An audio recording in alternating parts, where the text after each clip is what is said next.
পদ্ধতিতে আমি আপনাদেরকে দেখাই দিচ্ছি। এখানে কি কি নিয়েছি আপনারা দেখছেন। বাঁধাকপি নিয়েছি, গাজর নিয়েছি এবং ক্যাপসিকাম, কাঁচামরিচ, পেঁয়াজ। এখানে এগুলো সবার ঘরেই থাকে, ধনিয়া পাতা এগুলো সবার ঘরেই থাকে। এখন আমি অল্প পরিমাণ তেল দিয়ে পেঁয়াজটা দিয়ে নিছি। পেঁয়াজটা কিন্তু আমার বাদামি কালার করবো। বাদামি কালার করলে পেঁয়াজের কোনো কাঁচা গন্ধটা আসবে না। তরকারিগুলো ওখানে আমি রেসিপিগুলো দিয়ে দিব একে একে। এখন আমি দিয়ে দিব গাজর এবং বাঁধাকপি। এইভাবে আপনারা ফ্রাইড রাইসটা রান্না করবেন। আমার আজকের ফ্রাইড রাইসটা কিন্তু ভাত দিয়ে।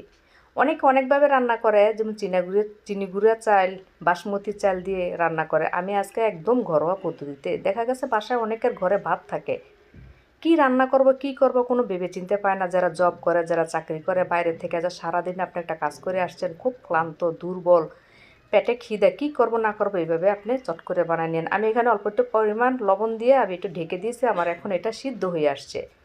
সিদ্ধ হয়ে আসলে আমি এখন ক্যাপসিকাম দিয়ে দিব। আমি কিন্তু ক্যাপসিকাম আগে দেই নাই, কেন? ক্যাপসিকামটা যা সিদ্ধ হয়ে যায় বেশি এবং একদম মিশে যাবে, এই জন্য আমি এখন দিয়েছি ক্যাপসিকাম।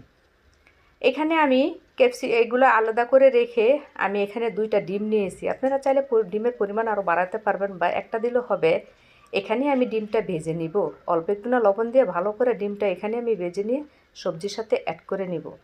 এইভাবে আপনারা বানাবেন। যারা প্রবাসে থাকে তারা সারাদিন জব করে কাজ করে আসে, তাদের তো বাসায় এসে রান্নাই করতে হয়, কিন্তু ঘরে ভাত আছে বা ভাত রান্না করে এইভাবে চট করে আপনারা ঘরে এই পদ্ধতিতে দিয়ে আপনারা রান্না করে খেতে পারবেন এবং খুব সুস্বাদু এবং বাচ্চাদের টিফিনের জন্য খুব বেস্ট। দেখা গেছে সকালবেলা বাচ্চাদের টিফিনে কি দেবো না দেবো, প্রতিদিন একই খাবার বাচ্চারা খেতে চায় না। এই জন্য ঘরো ভাত থাকলে এইভাবে আপনারা ফ্রাইড রাইসটা বাচ্চাদেরকে বানিয়ে দিবেন, বাচ্চারা সুস্বাদুভাবে খেতে পারবে। এখন আমি কাঁচামরিচ দিয়ে দিছি। এখানে এমন একটা মশলা অ্যাড করবো যে মশলাটা সবজি বাজির সাথে খুব সুস্বাদু হয়, ম্যাগি মশলাটা। এখন আমি দিয়ে ভালো করে এটা মিশিয়ে নিব।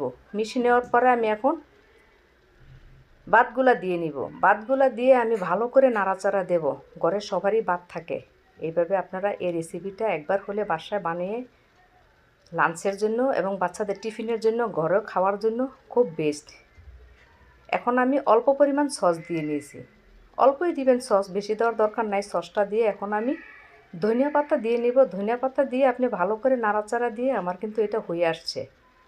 আপনারা ঠিক ঘরে যা যা আছে তা দিয়ে ফ্রাইড রাইসটা বানাতে পারবেন। অনেকে দেখি চিকেন দেয়, চিংড়ি মাছ দেয়, দিয়ে ফ্রাইড রাইস বানায়। আমি এইভাবে বানায় দেখলাম, একদম অল্প সময়ে হয়ে গেছে এবং অল্প সময়ের জন্য যারা ব্যস্ত মানুষ তাদের জন্য আমি মনে করব এটা বেস্ট। এখন আমার পরিবেশন করছি, পরিবেশনে দেখেন কি সুন্দর দেখা যাচ্ছে। এইভাবে সবাই বাসায় বানাবেন এবং ফলো করবেন, কমেন্ট করবেন, লাইক দিবেন। সবাই ভালো থাকবেন। আমার রেসিপিটা একবার হলে বানাবেন।